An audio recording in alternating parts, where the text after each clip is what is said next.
बिस्मिल्लाहिर्रहमानिर्रहीम। बाब हुब्बुर रसूल सल्लल्लाहु अलैहि वसल्लम मिनल ईमान।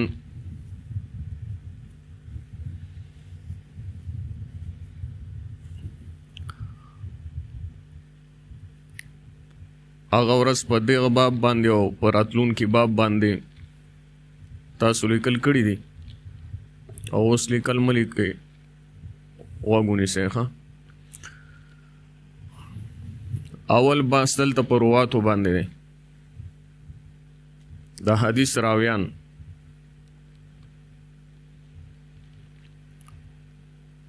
امام بخاری رحمه الله تعالی د حدیث روایت کوي د ابو الیمان حکم بن نافع نه، او هغه حدیث روایت کوي د شعیب بن ابي حمزه نه. د دې دواړو راویانو حالات باب بدل وحی په شپږم نمبر حدیث کې حدیث الهرقل چې ورته وایي په هغې کې تیر شوي دي.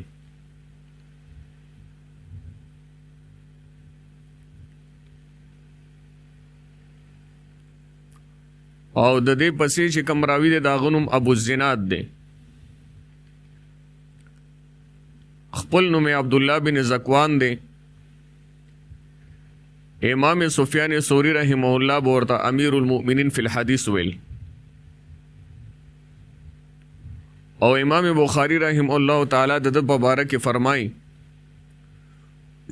چې د ابو هریره په اسانیدو کې ډېر صحیح سند د ابو الزناد عن الاعرج عن ابي هريره دی.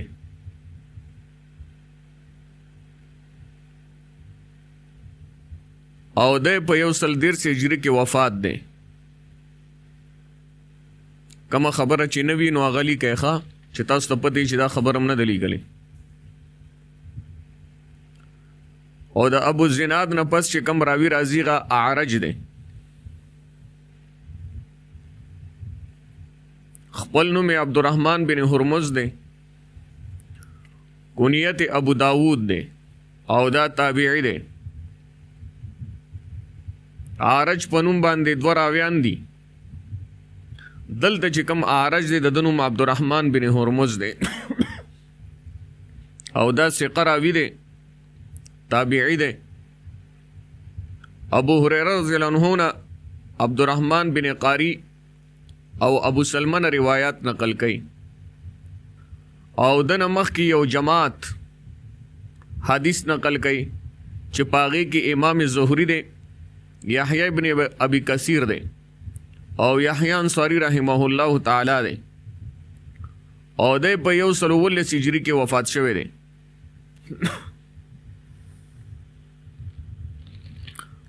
امام بخاری فرمایي حدثنا ابو الیمان، مونږ ته دا حدیث بیان کړی دی ابو الیمان. قال حدثنا شعیب، ابو الیمان فرمایي چې مونږ ته دا حدیث بیان کړی دی شعیب، او دغه هماغه شعیب بن ابي حمزه دی. او د ده په حوالې سره ما تاسو ته یو نکته ویلې وه چې هغه ستاسو په ذهن کې چې د ابو الیمان د شعیب نه د حدیثو سما ثابته نه ده، خو لیکن اجازت ورته ملو شوی دی. خو چونکې ابو الیمان دا یو ثقه راوي دی او په دغه نکته باندې ما په حدیث الهرقل کې باس کړی. نو شعیب فرمایي چې قال حدثنا ابو الزناد، مونږ ته دا حدیث بیان کړی دی ابو الزناد، او ابو الزناد روایت کوي د اعرج نه، او د اعرج خپل نوم عبدالرحمن بن هرمز دی، او کنیت ابو داود دی، تابعی دی. او د روایت کوي د ابو هریره نه چې ان رسول الله صلی الله علیه وسلم قال، نبی علیہ الصلوۃ والسلام او فرمایل والذی نفسی بیده لا یؤمن احدکم حتی اکون احب الیه من والده وولده. قسم می دې په هغه ذات وي چې زما روح د هغه په لاس کې دی، مومن نشي کېدی یو د ستاسو نه تر دې چې شمس زیات محبوب هغه ته د هغه د پلار نه او د هغه د بچي نه.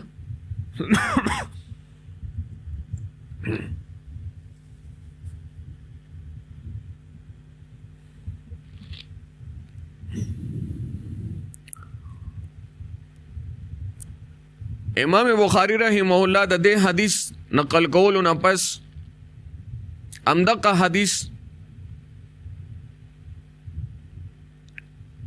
چې د انس رضی الله عنه نه روایت کړی شوی دی د پسې راوړي او په دوو سندونو سره. اول حدثنا يعقوب بن إبراهيم قال حدثنا ابن عليا عن عبد العزيز بن صهيب عن أنس عن النبي صلى الله عليه وسلم أو بأحاد تحويل. وحدثنا آدم بن أبي إياس قال حدثنا شعبة عن قتادة عن أنس قال قال رسول الله صلى الله عليه وسلم لا يؤمن أحدكم حتى أكون أحب إليه من والده وولده والناس أجمعين. نو امام بخاری رحم الله د پسې دغه حدیث پسې امدغه حدیث چې د انس نه روایت کړی شوی دی راوړي. نو د حدیث ثانی اول پرواتو باندې بحث کو. اول راوی پدې کې یعقوب بن ابراهیم دی، ابو یوسف کنیت دی، د یحیی بن ابي کثیر او د سفیان بن عیینه او د یحیی القطان نه حدیث نقل کړي او دنه د دورور دی احمد بن ابراهیم چې دم د وخت محدث دی او امام ابو زرع چې مشهور محدث دی او امام بخاری رحمه الله او امام ابو حاتم روایت نقل کړي او د په 252 هجری کې وفات شوی دی. ورپسې راوی د درازی حدثنا يعقوب بن ابراهيم قال حدثنا ابن عليا. دا ابن عليا چې د خپل نوم د اسماعیل بن ابراهیم دی او د نیکه نوم مقسم اسماعیل بن ابراهیم بن مقسم. عليا د مور نوم دی او په ابن عليا باندې د خفه کېدو د ته بچی چاوي چې ابن عليا نو دی به خفه کېدو ولی چې دا د مور طرف ته نسبت و. خو محدثینو کې په دغه نوم باندې د مشهور شوی و. د عبدالعزیز بن صہیب د شاګردانو نه دی او امام شافعی رحمه الله هم د دنه روایت حدیث نقل کړي. په 149 هجری کې دا وفات دی او د دې پسې چې کوم راوی دی هغه عبدالعزیز بن صہیب دی. دا تابعی دی جلیل القدر تابعی دی د حضرت انس رضی الله عنه د شاګردانو نه دی او دنه مخکې چې د امام شعبه رحمه الله تعالی روایت نقل کړي.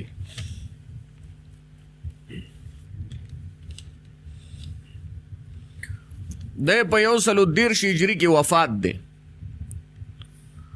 او ورپسې چې کوم راوی دی هغه انس دی او د انس رضی الله عنه حالات مونږه بیان کړیو پاغي باندې مونږه بس سره وضاحت کړیو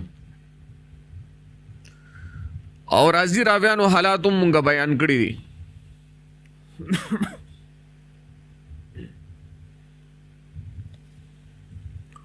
اوس دلته امام بخاری رحم الله دو حدیثونه نقل کړی دي.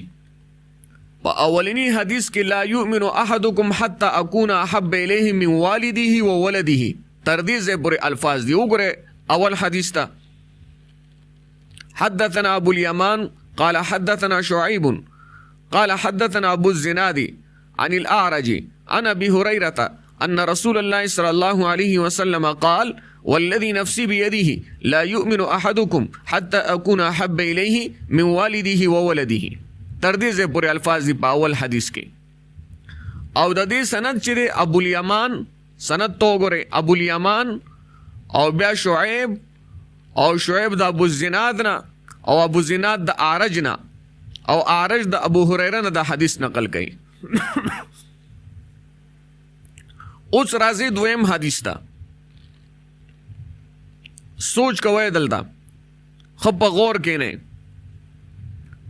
دویم حدیث ته سوچ کوی. دویم حدیث هغه حدیث چې پاغي کې د والناس اجمعین دی پسې چې کوم حدیث راځي حدثنا یعقوب بن ابراهیم دغه حدیث د دې متن وګور اعلان دی قال قال رسول الله صلى الله عليه وسلم لا يؤمن احدكم حتى اكون احب اليه من والده وولده والناس اجمعين. پدې کې د والناس اجمعين د الفاظو اضافه ده. صحیح شو. دا حدیث د حضرت انس نه روایت دی. بر حدیث ته چانه روایت دی وګورئ تاسو. ابو هريره د رسول الله صلی الله علیه وسلم نه روایت کوي. او دا حدیث وګورئ. حدثنا يعقوب بن ابراهيم قال حدثنا ابن علي عن عبد العزيز بن صهيب عن انس. دا د انس نه روایت دی. ٹھیک شو. او دا دویم حدیث چې دی چې کم د انس نه روایت دی د دې دوه سندونه دي. اولینی سند عبد العزيز بن صهيب عن انس دی. وګورئ تاسو اولینی سند ته ګورئ د دویم حدیث. حدثنا يعقوب بن ابراهيم قال حدثنا ابن علي عن عبد العزيز بن صهيب عن انس عن النبي صلى الله عليه وسلم.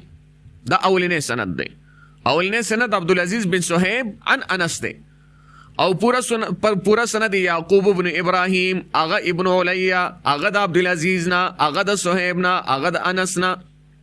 اوس د دې دویم سند مشته په منځ کې ها تحویل. وګورئ. وحدثنا آدم بن أبي إياس قال حدثنا شعبة عن قتادة عن أنس قال قال رسول الله صلى الله عليه وسلم. قتادة دا أنس نے روایت کی. پورا سند آدم بن أبي إياس بیا شعبة بیا قتادة او بیا أنس تے. او د دوړو سندونو په منځ کې ها تحویل. ٹھیک شو.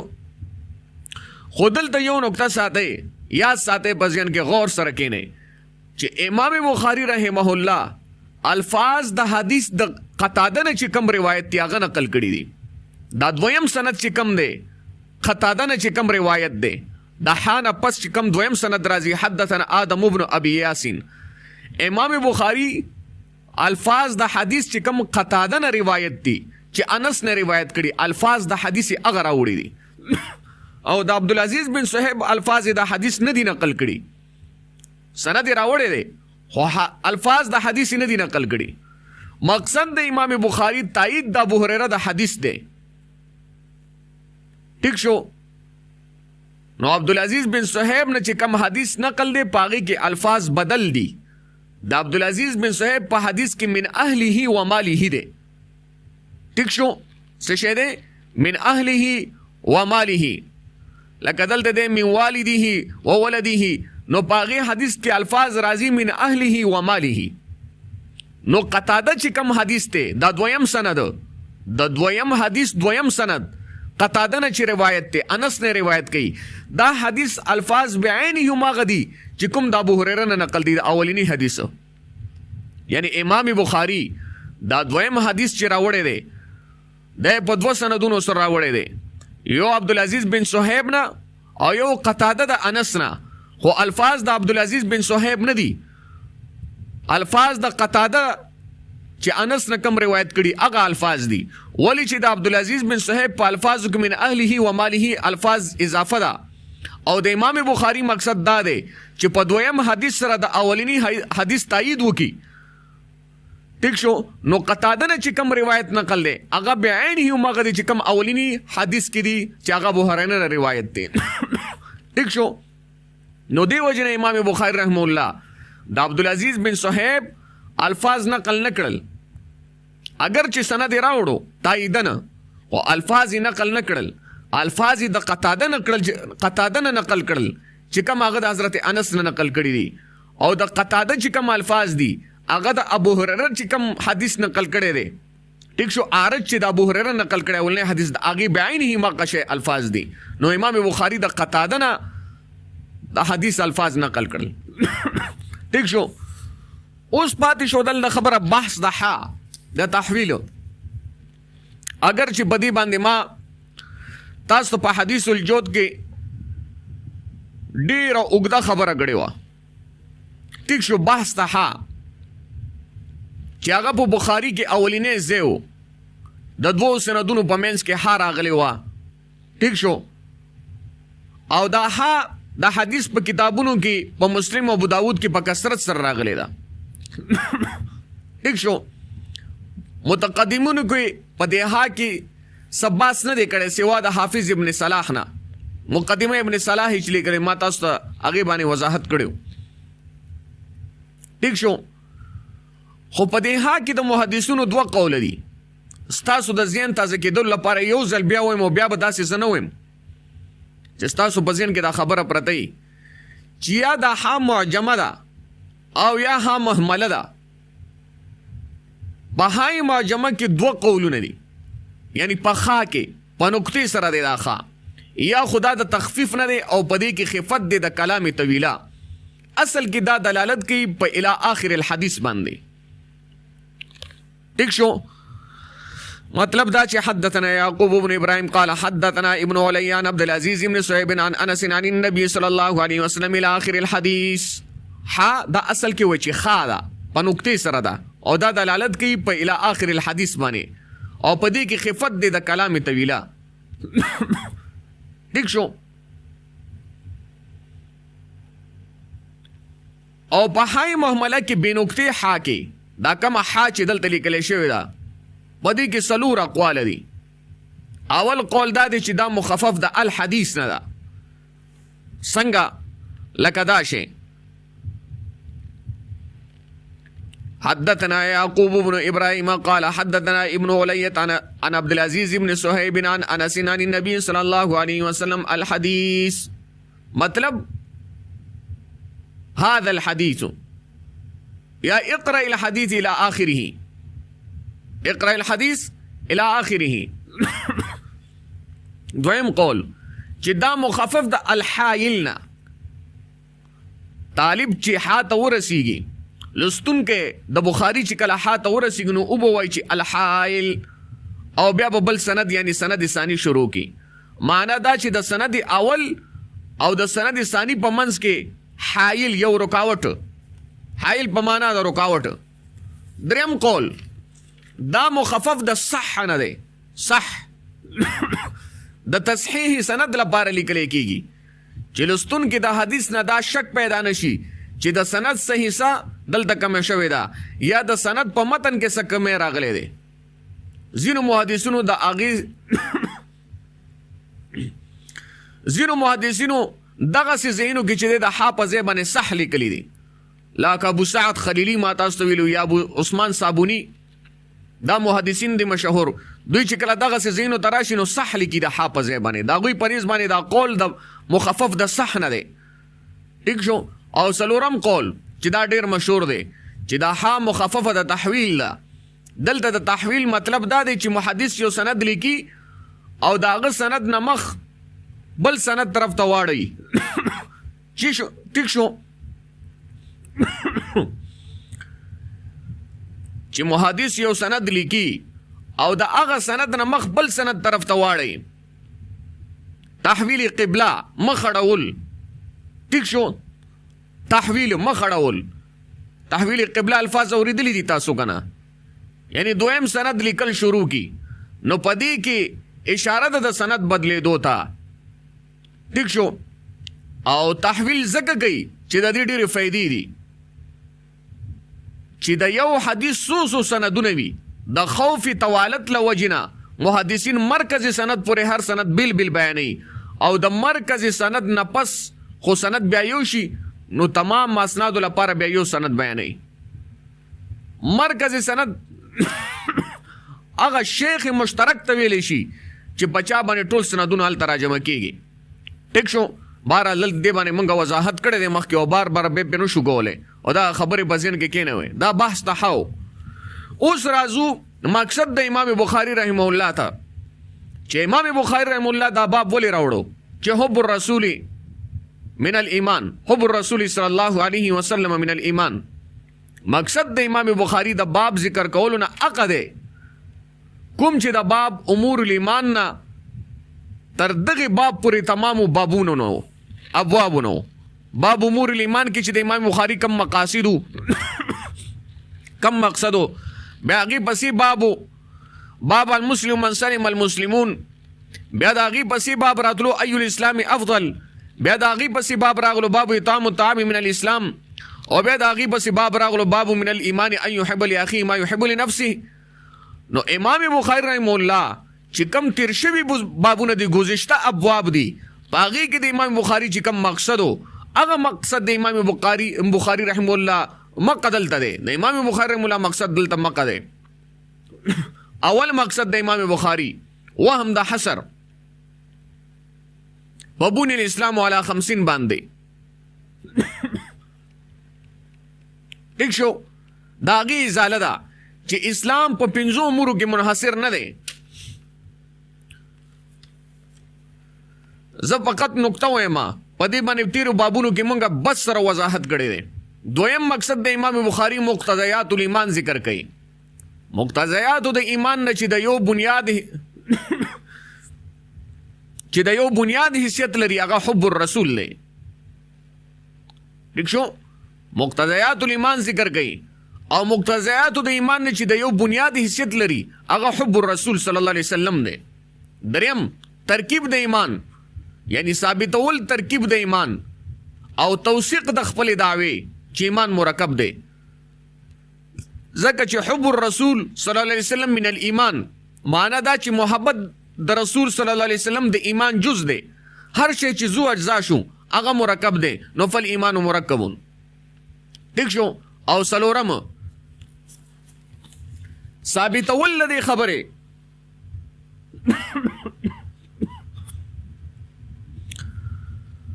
ثابتول لدی خبره چې څنګه محبت په درجاتو کې تفاوت دی محبت کامل محبت متوسط محبت ادنا د قشان په درجاتو د ایمان کې هم تفاوت دی اوس دلته سوال پیدا کیږي چې دا حب الرسول من الایمان د نور ابوابونه مخکې راوړل پکارو مطلب دا د بابو امور الایمان چې ذکر شوی دی د دینه مخکې پکار دی باب المسلم سلم المسلمون مخکې پکارو د دې ابوابونه گذشته ابوابونه د مخکې پکارو زکا چې مرتبه او مقام د نبی علیہ الصلوۃ والسلام اعلی افضل او اکمل دی نو په دې لحاظ سره د ابواب مخکې راوړل پکارو داغي جواب دا دی چې اول سلور بابونه چې کم تیر شوی دی په دې سلورو بابونو کې امام بخاری یعنی امور الایمان نونی سباب امور الایمان باب المسلم سلم المسلمون باب ای الاسلام افضل باب طعام من الاسلام او باب من الايمان ان يحب لاخي پدغه گذشته بابونو پدغه سلورو بابونو کې امام بخاری مضرات د ایمان ذکر کړل مطلب دا چې کيو سړی کې حیا نوي نو ایمان ته نقصان دی کله یو سړی د جبه لاس نه بل مسلمان مال ابرو عزت محفوظ نه دی نو دا نقصان دی او نقصان د ایمان دی نو ځکه امام بخاری اول مضرات ایمان ذکر کړل نو اوس منافع د ایمان ذکر کړي څه شی منافع د ایمان ذکر کړي او دفع د مضرت اولاد په حصول منفعتنا دا قاعده ده دفع د مضرت اولاوی د حصول منفعتنا ولی چې کم شی زر رسی اول بداغي دفع کې ٹھیک شو عبارت د حدیث تاسو ویلې ده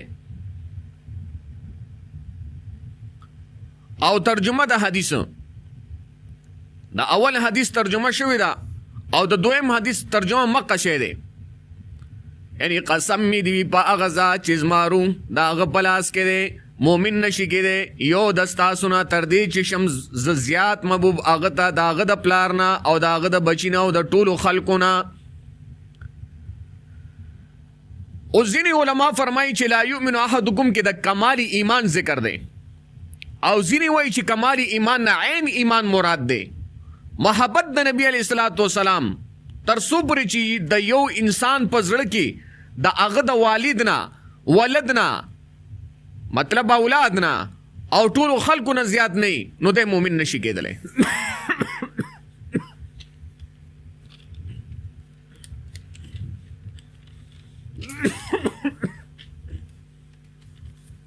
دیکھو یو خدا خبره پدې کې د علماء په منځ کې باسو او دا تاسو لیکلې دی لیکلو ضرورت نشته ښه اوس معنا د محبت اسباب د محبت او اقسام د محبت پدې باس کو. د محبت معنا لسان العرب د محبت تعریف په الحب نقیض البغض سره کړی دی. الحب نقیض البغض سره کړی دی، یعنی حب د نفرت بغض او ضد دی. د محبت معنا څنګه کړی دی لسان العرب؟ ابن منظور لسان العرب د محبت تعریف په الحب نقیض البغض سره کړی دی. نون قاف یا ضاد، الحب نقیض البغض سره کړی دی، یعنی حب د نفرت بغض ضد دی. حب څه شی دی؟ محبت. دا د نفرت او د بغض ضد دی. امام راغب اصفهانی رحمه الله تعالی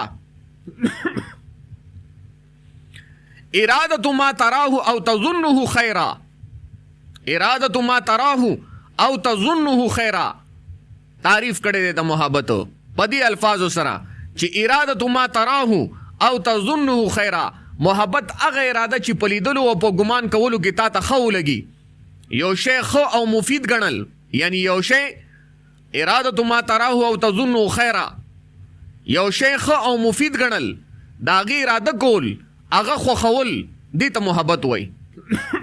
ټیک شو.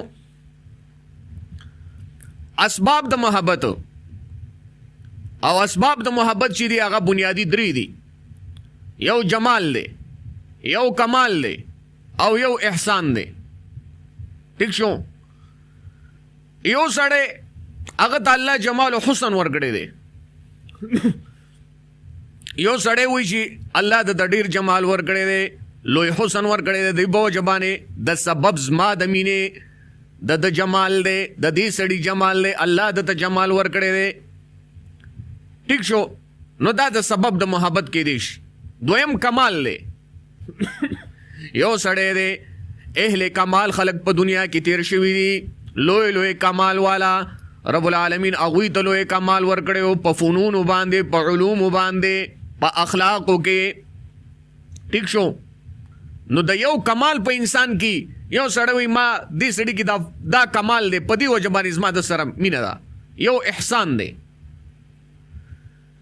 نو اجمل الناس، اکمل الناس، محسن د انسانیت چې دی هغه نبی علیہ الصلوۃ والسلام دی.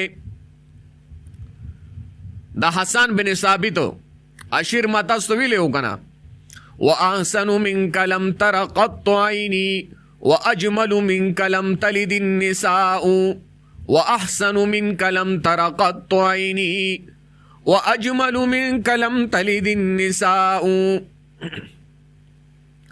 نو اسباب د محبت ټول موجود دي. اجمل الناس هم دی، اکمل الناس دی، محسن د انسانیت دی. اوس راځو اقسام د محبت ته. اقسام د محبت درې دي: محبت تعظیمی، محبت شفقتی او محبت احسانی. اے ګورا، پلار سره محبت دا محبت تعظیمی دی، او د پلار زوی سره محبت دا محبت شفقتی دی. استاد سره محبت دا محبت تعظیمی کې دی شي. ٹھیک شو.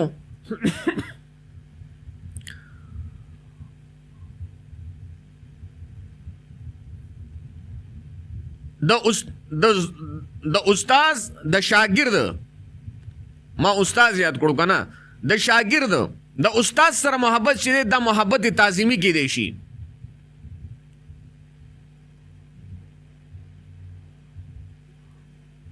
او د استاد د شاګرد سره محبت دا محبت شفقتی کې دی شي. او نورو خلکو سره محبت دا احسانی دی. محبت تعظیمی دا محبت طبیعی دی او دا غیر اختیاری دی. او دغه سي محبت شفقتی چې دی دا محبت طبیعی دی او دا غیر اختیاری دی. او محبت احسانی دا غیر طبیعی دی او اختیاری دی. اوس دلته سوال دی چې د نبی علیہ الصلوۃ والسلام سره محبت طبیعی غیر اختیاری او که غیر طبیعی اختیاری دی. کچېرې امر طبیعی شي نو دا خو غیر اختیاری شو، نو هغه امور چې هغه غیر اختیاری دي په هغې مکلف کول دا خو تکلیف بما لا یطاق راځي. نو جواب دا دی چې دا محبت عقلی اختیاري دی او په امور اختیاري باندې امر واقع کیږي. ٹھیک شو. سوال څه شی دی چې نبی علیہ الصلوۃ والسلام سره محبت طبيعي غیر اختیاري او که غیر طبيعي اختیاري دی. محبت طبيعي غیر اختیاري دی او غیر اختیاري امور باندې مکلف کېدل دا تکلیف به مال اطاق راځي او کچیر غیر طبيعي اختیاري دی نو څنګه دی؟ ٹھیک شو. نو جواب دا دی چې دا محبت عقلی اختیاري دی. محبت طبيعي نه دی چې هغه غیر اختیاري دی. دا محبت عقلی اختیاري دی او په امور اختیاري باندې امر واقع کیږي. دویم قول چې دا عین محبت طبيعي دی خود دې ظهور په وخت د تصادم کې کیږي، عند تصادم کیږي. دویم قول د علماء سره چې دا عین محبت طبيعي دی خود دې ظهور په وخت د تصادم کې کیږي. ما تاسو هغه ورځ ویلو کنه دې باندې ما وضاحت کړی دی. د یو سړي د خپلې ښځې سره ډېره زیاته مینه ده، انتهایی عشق دی، خو لیکن ښځې سره خبرې کوي، ښځې یو نامناسبه الفاظ د نبی علیه الصلاۃ والسلام په باره کې خولې نه ووتله یا یې د نبی علیه الصلاۃ والسلام سره درود شریف ونه وی، نو دا سړی بیا څه کوي؟ نبی علیه السلام نوم یې واخیسته خو په ښه طریقه یې وانه خسته. د ښځې سره د دې سړي ډېر زیات عشق دی خو اوس تصادم شو د ښځې د محبت سره د نبی علیه الصلاۃ والسلام محبت، نو یو چپېړې ورکړه د ښځې د په مخ باندې چې دا ته څه وایې کمکلې، دا خو زمونږ پیغمبر دی. ټیک شو. نو عند تصادم د دې ظهور کیږي. یو مثال ما تاسو دا درکړی. بل واورئ، عبدالله ابن عمر زوی دی، د هغه نوم دی بلال بن عبدالله او د عبدالله ابن عمر زوی دی او د عبدالله ابن عمر ورسره ډېره مینه وه. خو چې کله عبدالله ابن عمر دا حدیث ووی چې لا تمنعوا اماء الله مساجد الله، ممنې کوئ تاسو دا بندګیانې د الله د مساجدو د الله نه، یعنی ښځې ممنه کوئ تاسو د مساجدو د الله نه، پرېږدئ چې دوی مساجدو ځي ولته مونځ کوي. نو دا خو حدیث د پیغمبر دی. نو بلال بن عبدالله وویل چې دا زوی د عبدالله ابن عمر دی، والله لنمنعهن، والله لنمنعهن، چې کله دا خبره وکړه په الله مې دې قسمي چې مونږ به خامخا هغوی منې کوو، خامخا به مونږ دوی منې کوو د مسجدونو نه. نو محدثین لیکي وما کلم ابن عمر حتی مات.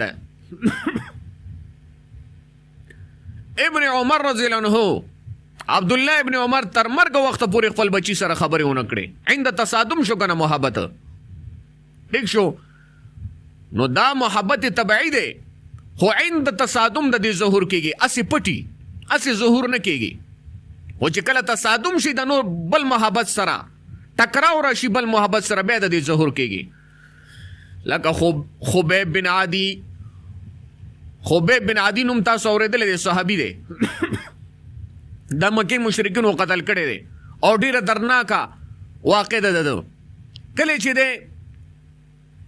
دی شهیدولو نو د مکې مشرکینو وویل چې اتحب ان محمدا عندنا الان بمكانك يضرب عنقه وانك في اهلك. آیا ته دا خو ښیې چې محمد د ستا په ځای باندې دلته موږ سره او موږ د هغه سر قلم کو،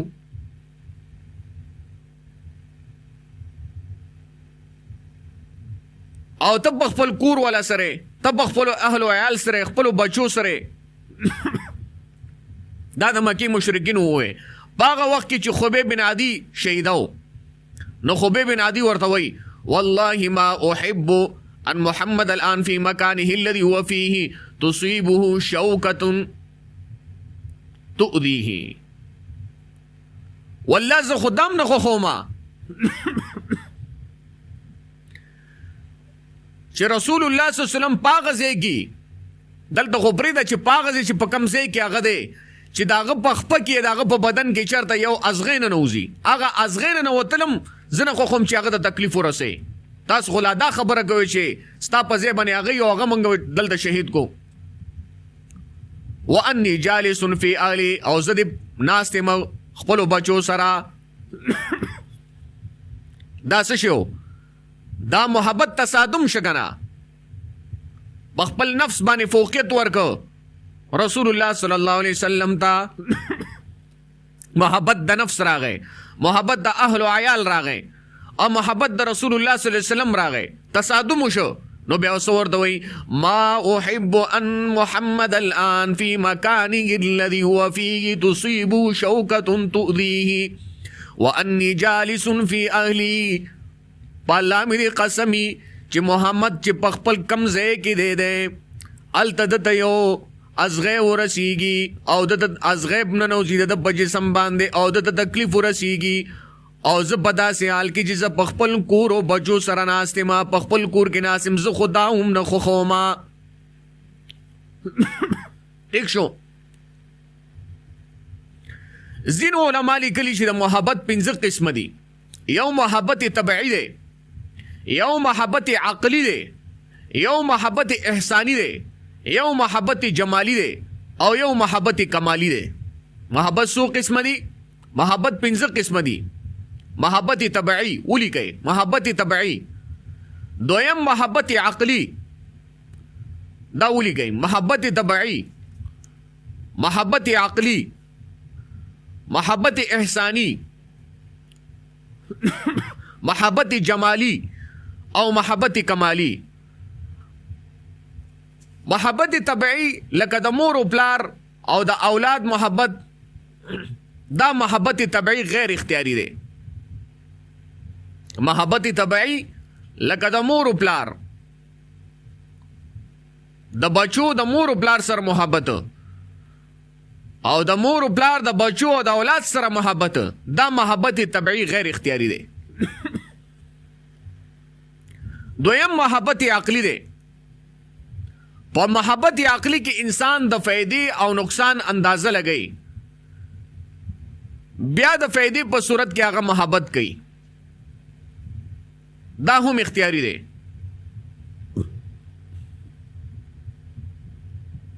لکه مثال په تور باندې ځینو علما لیکلي چې نبی علیه الصلاۃ والسلام محبت چې دی دا محبت عقلی دی انسان سوچ کوي چې زما په دې کې فایده څومره ده د دنیا او د آخرت ټیک شو دوه محبت راشي نو چې کله هغه ته اندازه ولګي چې په رسول الله صلی الله علیه وسلم محبت کې زما زیاته فایده ده د عقل په بنیاد باندې نو دې په هغه صورت کې د محبت هغه سره محبت کوي نو دا هم اختیاري دی ټیک شو یو محبت کمالی دی پچا کې یو کمال موجود وي یو کس د هغه سره محبت پیدا شي دا هم اختیاري دی ټیک شو یو محبت جمالی دی د دې محبت سبب حسن و جمال دی ٹھیک شو دا هم اختیاری دی دا د انسان په اختیار کې دی ٹھیک شو او پنځم چې هغه محبت احسانی دی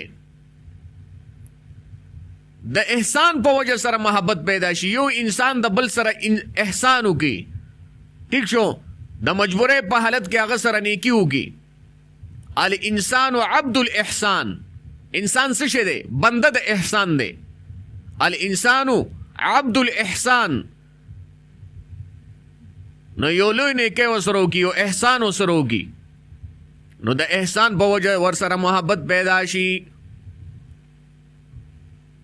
ٹھیک شو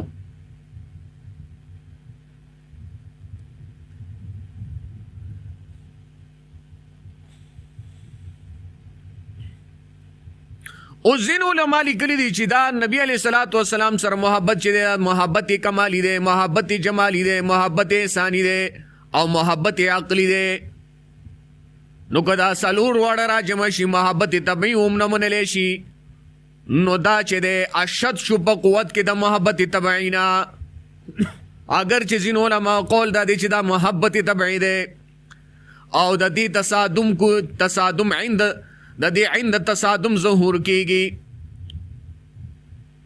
عند تصادم د دې ظهور کیږي. صحیح شو چې کله تصادم وشي د محبتونو په منځ کې، ٹھیک شو، بیا د دې تصادم کیږي. صحیح ده. ایوه واقع ما تاسو ته ورولې وکنه، نبی علیہ الصلوۃ والسلام د یو جنگ نه روان دی، یو صحابیه ده، هغه پوښتنه کوي نبی علیہ الصلوۃ والسلام څنګه دی؟ چا ورته وویل چې پلار دې مړ شو. وای نبی علیہ الصلوۃ والسلام څنګه دی؟ وای ورور دې مړ شو. وای نبی علیہ الصلوۃ والسلام څنګه دی؟ وای خاوند دې شهید شو. وای نبی علیہ الصلوۃ والسلام څنګه دی؟ وای نبی علیہ الصلوۃ والسلام خده. وای تر دې چې زیارت مې نه کړې، نو زیارت چې کړه د نبی علیہ الصلوۃ والسلام کو، وای ستا د زیارت نه پس ټول مصیبتونه چې دی هغه واړه دي. ٹھیک شو. تصادم شو کنه.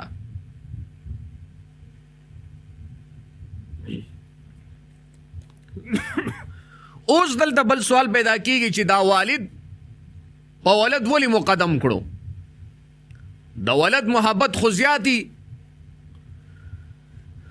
د والد محبت زیاتی کنه د بچو سره، نو د بچی مینه خو ډیره زیاتی یې شدی، نو دا والد ولی مقدم کو؟ په حدیثو کې څنګه، په حدیث کې څنګه راځي؟ په دواړو حدیث کې لا یؤمن احدکم حتی اکون احب الیه من والده، اول لفظ د ولد راوړی دی او بیا ولده. نو سوال دا پیدا کیږي چې دا والد په ولدی ولی مقدم کړو؟ د بچی مینه خو ډیره زیاتې عاشق دی په مقابله د والد کې. ٹھیک شو. یو جواب دا دی چې والد ځکه مقدم کړو چې اول د نبی علیہ الصلوۃ والسلام ذکر دی او بیا د والد. وګورئ کنه، لا یؤمن احدکم حتی اکون احب الیه من والده. یو جواب دا دی چې والد ځکه مقدم کړو چې اول د نبی علیہ السلام ذکر دی او بیا د والد، او نبی علیہ الصلوۃ والسلام د امتی لپاره په منزله د پلار دی، نو اول د پلار روحانی ذکر وشو او بیا د پلار حقیقی نسبی ذکر وشو. بس خلاص. ٹھیک شو.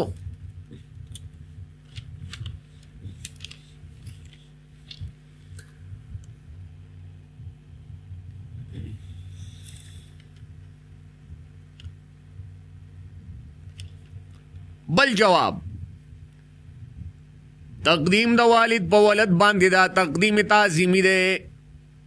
تقدیم د والد په ولد باندې یعنی اولی والد راوړو بیا ولد راوړو، دا ځکه چې دا تقدیم تعظیمی دی. د والد مقام او مرتبه د دې خبرې تقاضا کوي چې د ولد نه مخکې ذکر شي. دا بل جواب دی. او دریم جواب، غالبا چې دریم جواب شو که څلورم شو، سو شو. تقدیم د والد لوجه د کثرتنا، ما تاسو ویلیو کنه هر والد زو ولد دی او هر بچی چې دی هغه والد نشي کېدلی. ٹھیک شو.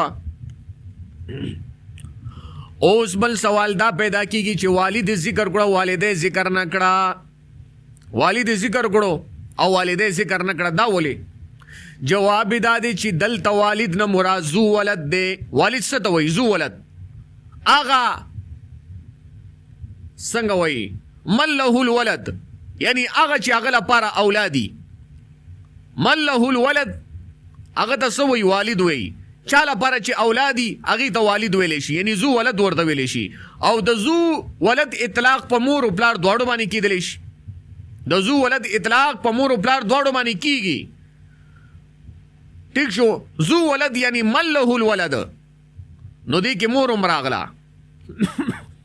ٹھیک شو. په دې حدیث کې بل سوال هم پیدا کېږي چې په حدیث کې د نفس ذکر ولې ونه شو؟ لا یؤمن احدکم حتی اکون احب الیه من والده وولده. اولینی حدیث دویم حدیث ته لا یؤمن احدکم حتی اکون احب الیه من والده ولده والناس اجمعین. د نفس ذکر پکې نه دی شوی، اگر چې په نورو روایاتو کې د نفس ذکر شتا. لکه عمر نبی علیہ الصلوۃ والسلام ته او فرمایل یا رسول الله لا انت احب الی من کل شیء الا نفسی. اے دا الله رسول تزما ډیر خیشي، اے دا الله رسول ازما ستا تزما ډیر محبوبي. دا هر شي نظما ته زیات محبوب لکن زما د نفس نه علاوه. نبی علیہ الصلوۃ والسلام فرمایي لا والذی نفسی بیدی حتی اکون حب الیک من نفسک. نا پزاد د الله می دی قسمی، نا نشی کېدلې. والذی نفسی بیدی په هغه ذات می دی قسمی چې زما روح د غبلاس کې دی. حتی اکون تر دې چې شمز محبوب زیات الیک تا ته من نفسک ستا د نفسنا. فقال عمر رضی الله تعالی عنہ فرمایل فانه الان والله لانت احب الی من نفسی. عمر جنو سو فرمایل با الله می قسمی اوس تما تزیات محبوب ازما د نفسنا. نبی علیہ الصلوۃ والسلام او فرمایل الان یا عمر، اوس خبره سم شو اے عمر.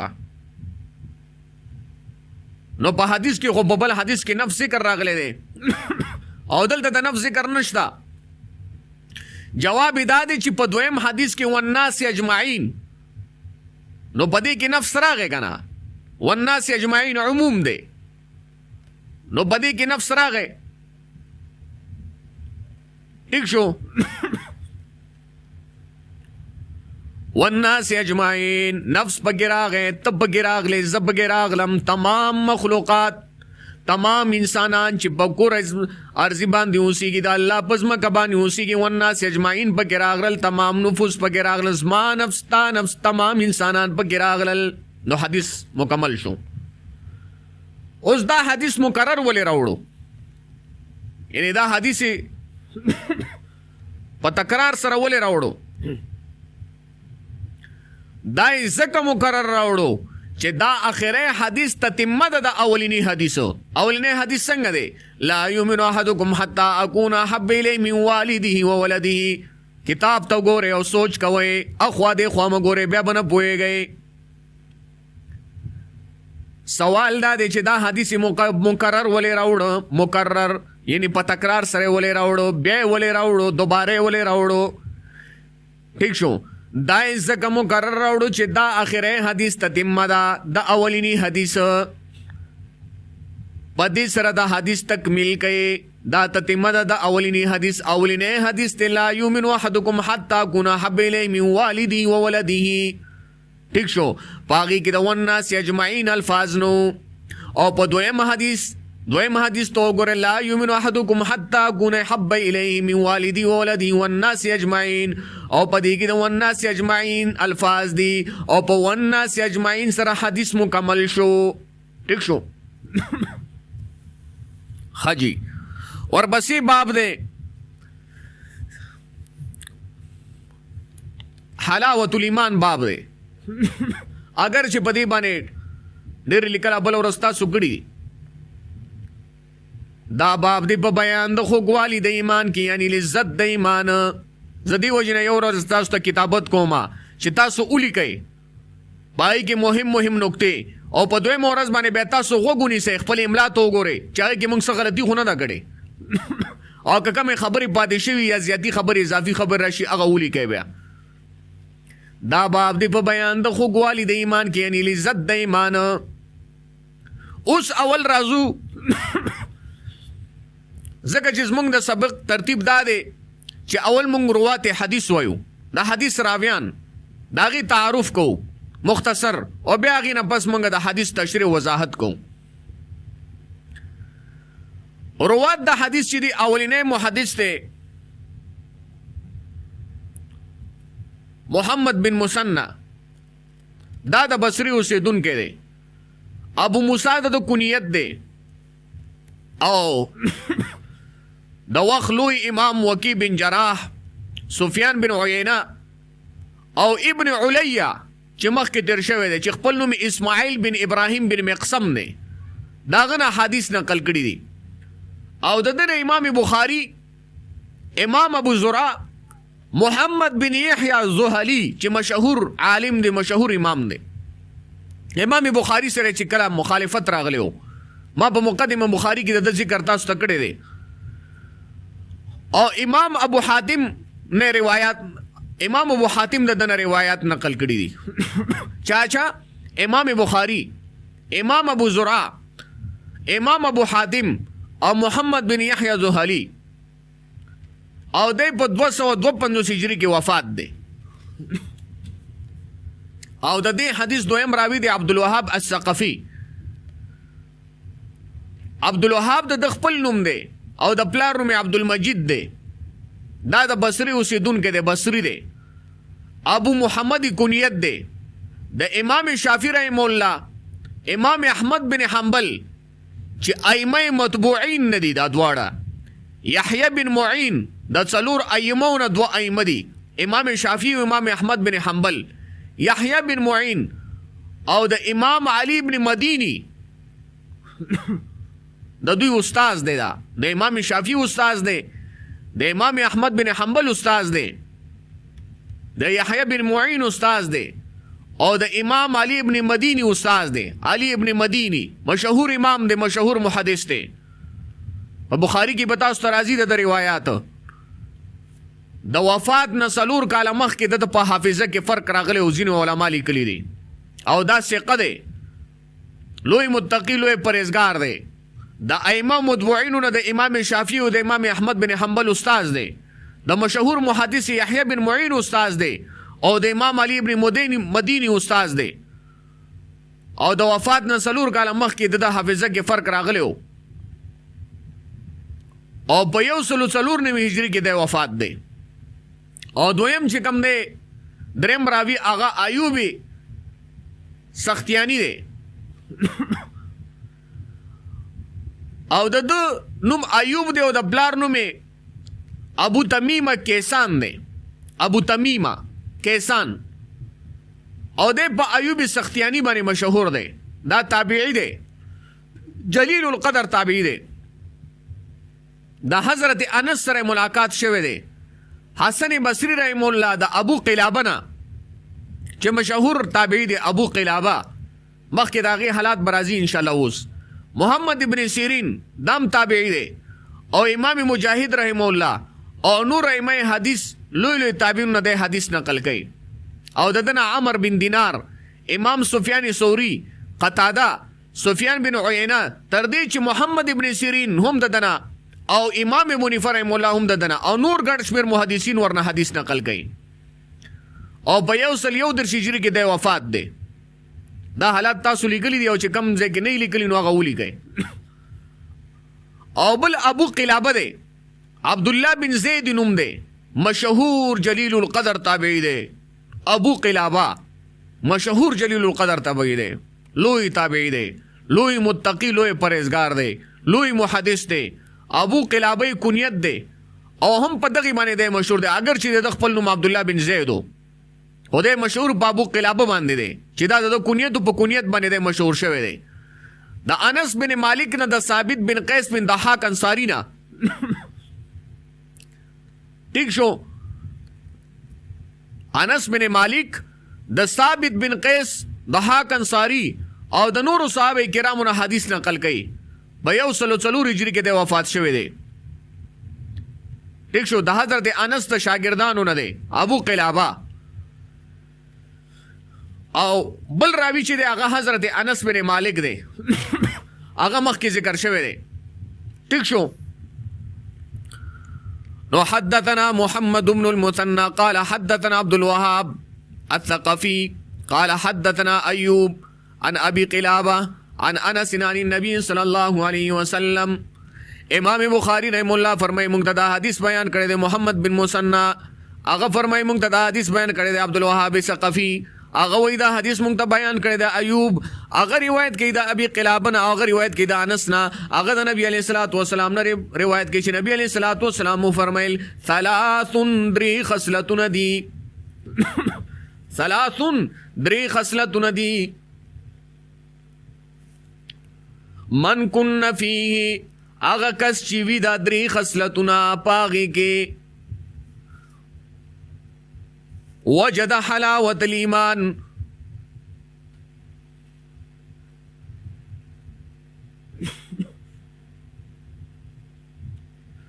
محسوس کی اومن دی هغه خوږواله د ایمان ان یکون الله ورسوله احب الیه مما سواهما چې وی الله او دغه رسول زیات محبوب دتا د مخلوقاتنا ٹھیک شو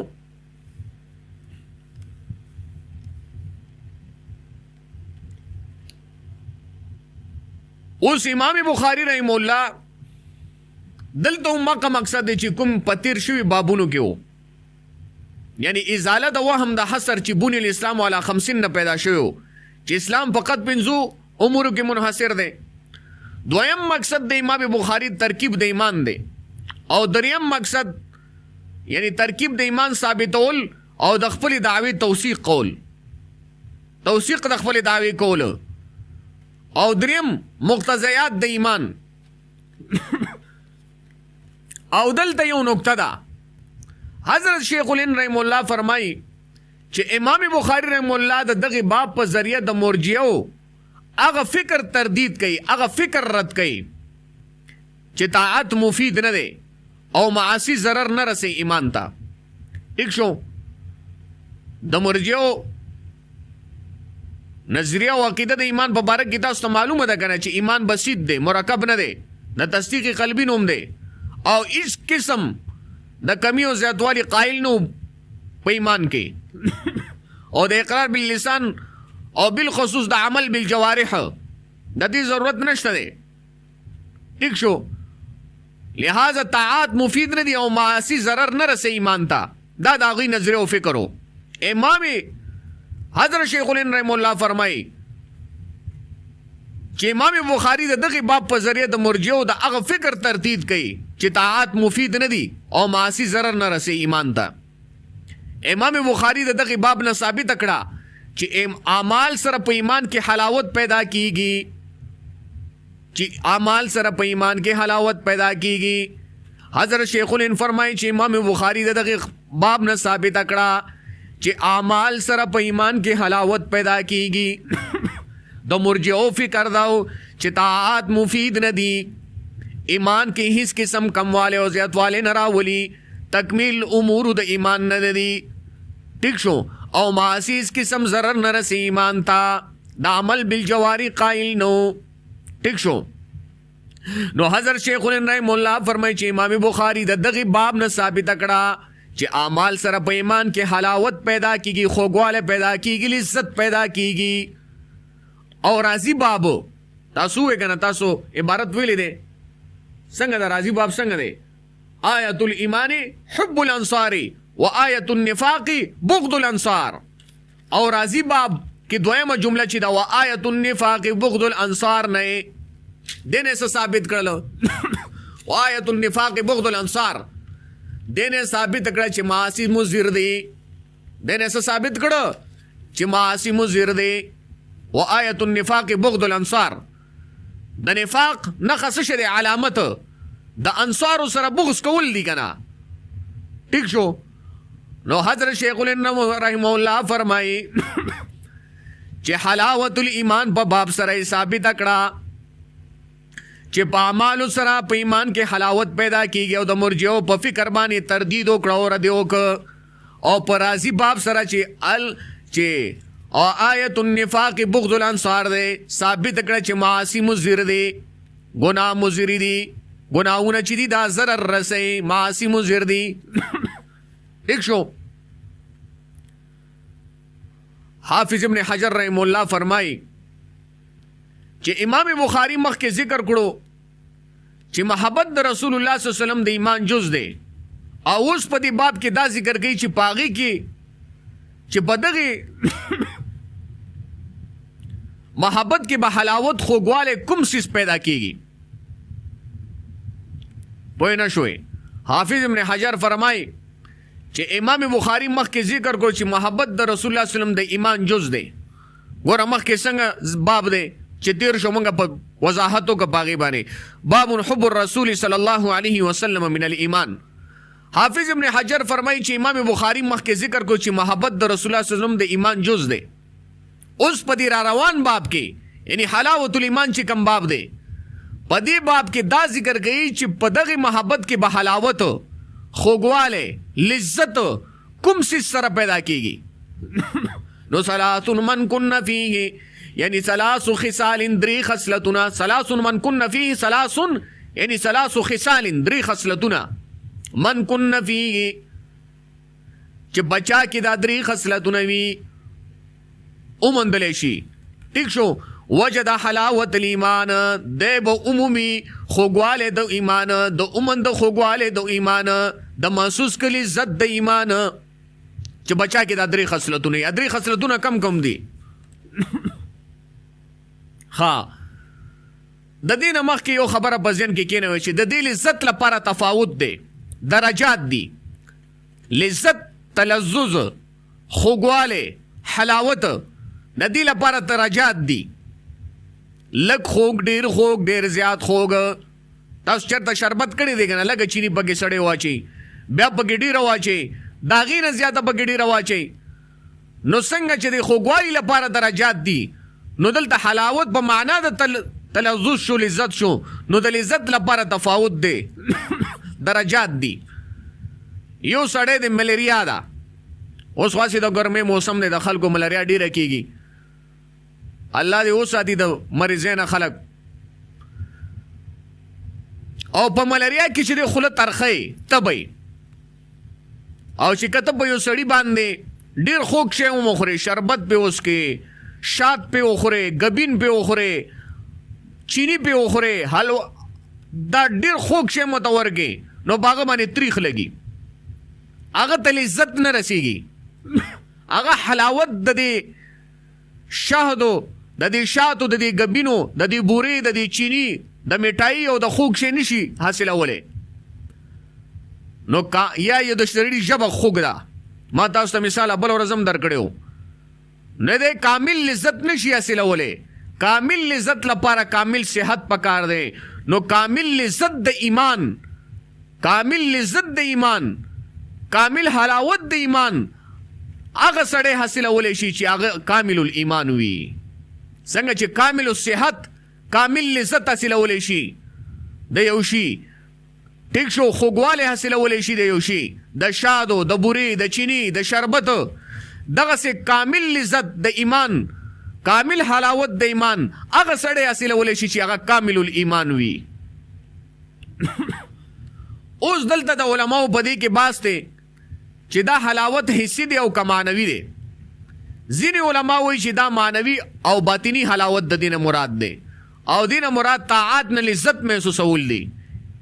ٹھیک شو دې نه مراد څه شی دی باطني حلاوت دی او مراد د دې نه طاعات نه د نیکیو نه عبادت نه ٹھیک شو په هغې سره چې کم کیفیت په قلب کې پیدا کیږي اللذت قلبی چې دی اللذت قلبی ٹھیک شو لذت قلبی التلذذ د قلب او باطنی حلاوت د دینه مراد دی. او ځینې علما چې هغه اهل سلوک او تصوف سره تعلق لري دینه مراد لذت حسي اخیستی دی. ٹھیک شو ثلاث من كن في اي ثلاث خصال ان يكون الله ورسوله احب اليه مما سواهما. ٹھیک شو نو مما سواهما د ټولو مخلوقاتنا دلته معنا خو موږ په مفهوم کې د ټولو مخلوقاتو اخلو خو لفظ د مما سواهما دلته یو اشکال دی. دا سواهما هما ضمیر چې دی په دې کې اشکال دی. په دې لفظ کې هما ضمیر الله او رسول صلی الله علیه وسلم ته دی. هما ضمیر چاته استعمال شوی دی الله او دغه رسول یعنی الله او رسول دا دواړو ضمیرونه په یو ځای باندې جمع شوي دي. نو دلته اوس یو اشکال دی. په مسلم شریف او ابو داود کې د عدی ابن حاتم نه روایت نقل دی ان شاء الله تاسو مخ ته په مسلم کې راځي یو سړی د نبی علیہ الصلوۃ والسلام مجلس تراغه خطبه ورکړه او هغه ویل من یطع الله ورسوله فقد رشد ومن يعصيهما ضمیر دوړ ضمیرونه جمع کړل فقد غوا.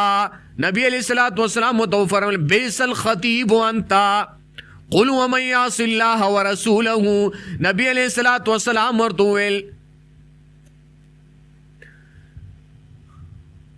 خطبه دې سم نه ده، ته سم خطیب نه داسې وایي چې ومن يعص الله ورسوله.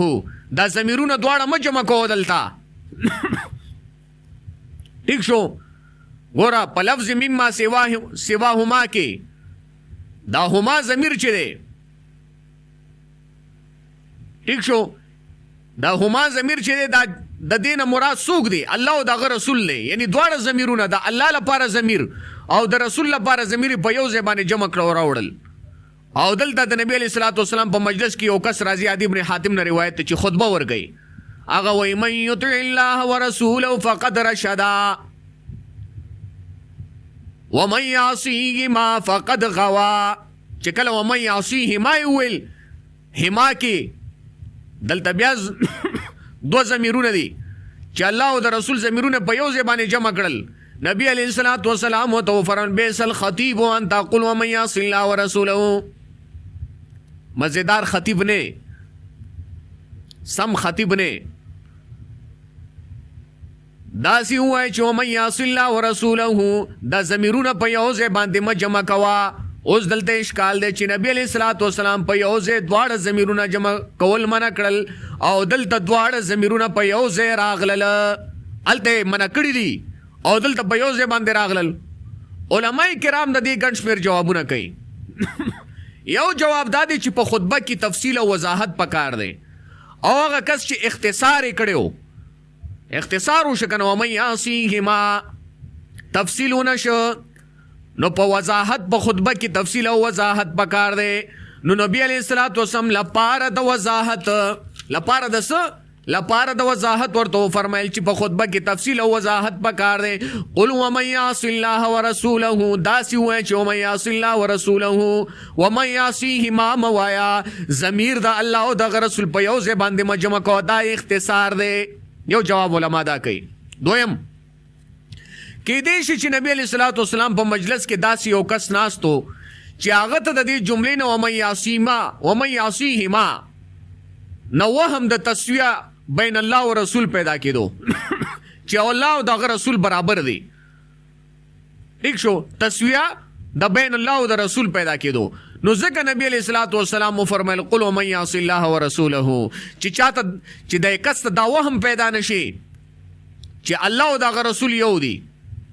وګ دې خبره ده ځکه ورته ویل چې ومن يعصيهما دا ضمیرونه په یو ځای باندې مه راوړه بلکې دا جدا که ومن يعص الله قل ومن يعص الله ورسوله. یو جواب دا کړی علما. او یو خسته نقطه د امام غزالی رحم الله دا. امام غزالی رحم الله فرمایي څنګه چې نبی علیہ الصلوۃ والسلام تهذیب د نفس کولو، تهذیب نفس تعلیم ورکولو، تهذیب نفس ما تاسو ته په بل ورځ باندې په ارتفاق اول په ارتفاق دوم ارتفاق اول ارتفاق ثانی ارتفاق ثالث ارتفاق رابع تهذیب به اخلاق تدبیر منزل سیاست مدن خلافت کبرا. په دې باندې ما تاسو یو ورځ ډیر لوی باس کړو. د نبی علیہ الصلوۃ والسلام څنګه چې د نبی علیہ الصلوۃ والسلام امام غزالی فرمایي د نبی علیہ الصلوۃ والسلام نے تهذیب نفس تعلیم ورکولو. څه تعلیم ورکولو؟ تهذیب نفس. او په تهذیب نفس کې څه راځي؟ چې تزکیه د نفس شي، نفاق انسان نه بسنګ وځي، تکبر نه بسنګ انسان سړی ځان ساتي. ٹھیک شو. او د تکبر چې د کم نقصانات دي. تهذیب نفس بسنګ کیږي چې د دغه برایانو نه د دغه قبیح اعمالونو نه انسان ځانو ساتي. نبی علیہ الصلوۃ والسلام تهذیب نفس د انسانیت کولو، تعلیم به ورکولو د تهذیب نفس. معاصی نه بسنګ بچي، طاعات بسنګ اختیار کی، په اعمالو کې په کمی او په کوتاهی باندې نبی علیہ الصلوۃ والسلام تهذیب د نفس کولو چې کوتاهی او کمواله د اعمال صالحه نه اوزي. نو دغه شان نبی علیہ الصلوۃ والسلام تهذیب د الفاظو هم کولو څنګه چې نبی علیہ السلام تهذیب د نفس کولو دغه شی نبی علیہ الصلوۃ والسلام تهذیب د الفاظو هم کولو د الفاظو صحیح او مناسب استعمال تهذیب د الفاظو مطلب څه شی د الفاظو صحیح او مناسب استعمال آداب گفتگو په شایستگی سره گفتگو حسن گفتگو د الفاظ تهذیب د الفاظ صحیح او مناسب استعمال لکه باندیچانو په حدیث کې مخ کې تاسو ته راځي د ماسختن مستعتمه ویل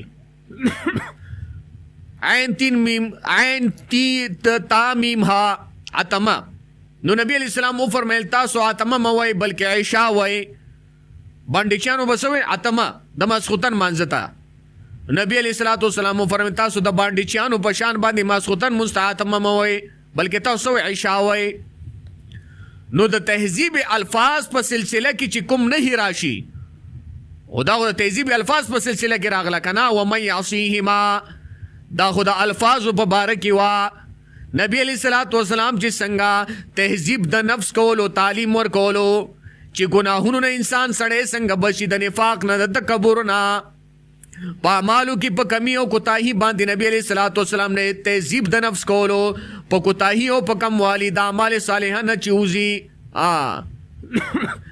مطلب کمواله او کوتاهی د اعمال صالحه نه وزي نو د قشان نبی علیہ الصلوۃ والسلام تهذیب د الفاظهم کولو او تهذیب د الفاظو و من یعصی ما کې خو تهذیب د الفاظ دی څنګه چې نبی علیہ الصلوۃ والسلام باندیچانو صحابه تو چې تاسو د باندیچانو غونې د ماسختن مانځه ته عتمه مو وای بلکې عشاء وای عشاء نو دغه سي نبی علیہ الصلوۃ والسلام د سړي د تهذیب الفاظ آداب گفتگو حسن گفتگو شایستگی د گفتگو د الفاظ مناسب استعمال او خودل داغي تعلیم ورکو وردا چې او مې یاسي امام وای د زمیرونه مجمع کوا بلکې او مې یاس الله ورسوله ټیک شو یو خدا دی او تهذیب الفاظ په سلسله کې چې کم نه راشي نو د اغینه مراد نه شرعي حرام مکروه نه ثابتيږي بلکې دا خو آداب گفتگو د الفاظ مناسب استعمالولو تعلیم دی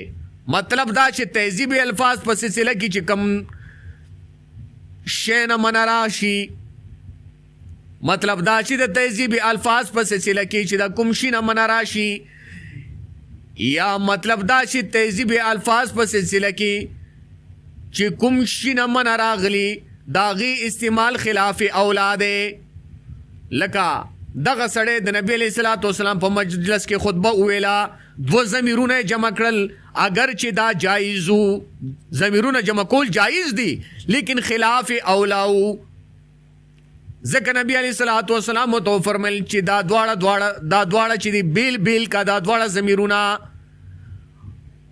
او د دې تعلق د تهذیب الفاظ سره نه کې حرام او مکروه سره دا مکروه نو حرام نو او څنګه چې نبی علیہ الصلوۃ والسلام بطور معلم نبی علیہ الصلوۃ والسلام د امت لپاره معلم دی چرته چې نبی علیہ الصلوۃ والسلام تهذیب نفس کړي دی الته نبی علیہ الصلوۃ والسلام تهذیب د الفاظ خودلې دی حسن گفتگوی خودلې دا آداب گفتگوی خودلې دا لہذا په آداب گفتگو په تهذیب الفاظ کې چې کله نه راشي د یو شینا اغینا مراد شرعي حرام نه مکروه نه ځکه چې داغي تعلق د تهذیب الفاظ سره ټیک شو وان يحب ورپسې څنګه دی وان يحب المرء لا يحبه الا لله یو سړی دا دویم دی یو سړی دی یو سړی سره محبت کوي د الله رضا لپاره دا محبت اغراض دنیاوی بنئ غرضی محبت بنئ بلکہ خالص دا اللہ جل جلالہ لپاره بئی تاسو حدیث اوریدلې دی کنه من احب لله وابغض لله ومن عاد لله واطاع لله فقد استكمل الايمان چا سره مینه د الله دی پر وکړه واطاع لله او چاته سورګ د الله رضا لپاره او سو کې من کړل د یو کار نه ټیک شو دا الله رضا لپاره او چا سره بغض وکړ د الله رضا لپاره نو د خپل ایمان مکمل ک د قیامت په ورځ باندې تاسو په مشکات کې دا حدیث ویلې دی الله جل جلاله بو فرمای اين المتحابون بجلالی چرته دی محبت کون کی زما د جمال زما د جلال په وجه باندې اين المتحابون بجلالی چرته دی محبت کون کی زما د جلال په وجه باندې اليوم اظلهم في ظلي يوم لا ظل الا ظلي نن ورځ بز دوی په خپل سوري لاندې دوی ته سورې ورکم یو داسې ورځ چې نشته سورې زما د سوري نه علاوه الله به د عرش لاندې دوی ته سورې ورکي د عرش سوري لاندې به ته سورې ورکي او الله به د قیامت په ورځ باندې وفرمایي اين المتحابون بجلالي چرته دی محبت کوون کی په خپل منځ کې زما د جلال په وجه باندې اليوم اظلهم نن ورځ به زه دوی ته سورې ورکم په سورې به ورکم فی ظل د خپل سوري لاندې یعنی د خپل عرش لاندې یوم لا ظل الا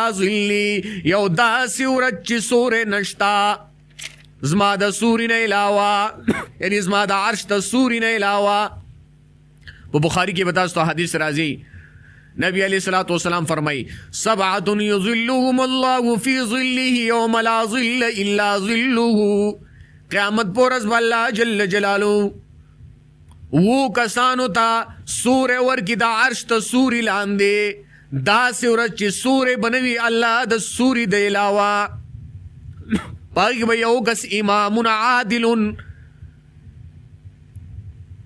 عادل حکمرانی عادل بادشاہی دویم وشاب النشا فی عبادت اللہ تعالی یو داسې ځوان چې زندگی د الله جل جلاله په عبادت کې تیر کړي او دریم ورجل قلب معلق فی المساجد یو داسې سړی چې د هغه زړه معلق په مساجدو کې عبادتو کې کور ته راشي خو لیکن بیا هم زړه په مسجد کې بیا مسجد ته فوراً واپس ځي ټیک شو محبت دی د مسجد سره مسجد زید عبادت دی مسجد زید ذکر الله دی د الله د یاد دی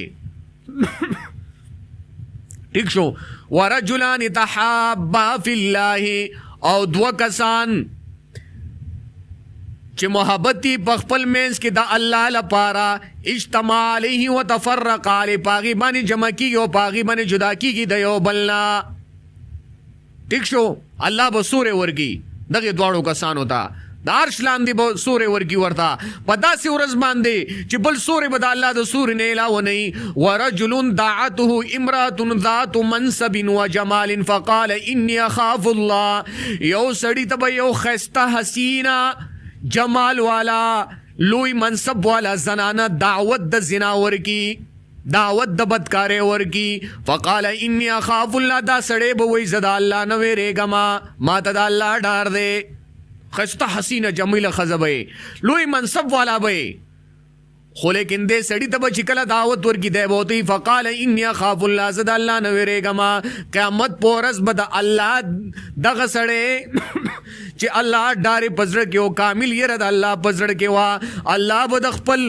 عرش لاندې د سوري لاندې سورې ورکي د عرش سوري لاندې به سورې ورکي او بلو ورجل تصدق بصدقة فأخفاها حتى لا تعلم شماله ما تنفق يمينه یو سړی چې صدقه ورکي یو داسې پټه صدقه ورکي تر دې پورې چې د ګڅ لاس ته د چپ لاس ته پته ونه لګي چې د خلاص څه خرج کړل څه شی ورکړي دي د خلاص ته هم پته ونه لګي ورجل ذكر الله خاليا ففاضت عيناه او یو سړی په خلوت کې په تنهایی کې د الله ذکر کوي او د سترګو نه د الله د کبریا د الله د عظمت د الله د لوی والی د الله د خوف د وجنا د سترګو نه په زارو قطار باندې د هغه اوښ کې تلیږي اوخ کی بهیږي الله به دغه وو کسانو ته قیامت پورز باندې دا عرش سوري لاندې سورې ورکی سبعة یظلهم الله فی ظله یوم لا ظل الا ظله امام عادل وشاب نشأ في عبادة الله تعالى ورجل قلبه معلق في المساجد ورجلان تحابا في الله اجتمع عليه وتفرق عليه ورجل دعته امرأة ذات منصب وجمال فقال إني أخاف الله ورجل تصدق بصدقة فأخفاها حتى لا تعلم شماله ما تنفق يمينه ورجل ذكر الله خاليا ففاضت عيناه. نو په دې حدیث کې دی ورجلان تحابا فی الله، دو کسان چې الله دې پر محبت کوي قیامت په ورځ الله جل جلاله دې ته د خپل عرش د سوري لاندې سورې ورکی. دا محبت به څه شي شو دنیاوی اغراض او مقاصد نه دي، حسن او جمال نه دی چې دا پلان کې سړی ډیر خیسته دي د سترګې خیسته دي د الله زلفي خیسته ورګړي الله ورته رنګ خیسته ورګړي زه د سره مینه کومه یا دا سبب د معلومات ای الله د دولت ورکړې زور سره مینا کوما نه بلکې دا مینا به د الله لپاره دا مینا به د دین لپاره دي کې به دینی مقاصد دي دینی اغراض به بکی ٹھیک شو.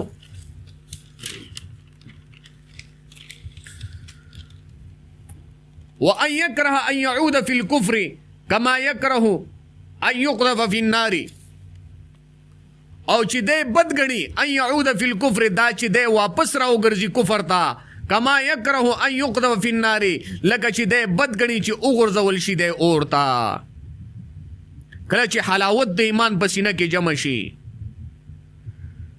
کله چې حلاوت د ایمان پسینه کې جمع شي کامل ایمان پسینه کې جمع شي خوګواله هغه بشاشت قلبی پزړ کې پیدا شي اتر و تازگی پزړ کې پیدایي اتر و تازگی قلب ته رسیږي لذت قلبی قلب ته رسیږي اب باطینی لذت قلب ته رسیږي اب باطینی لذت پیدا شي هغه حلاوت او خوګواله پیدا شي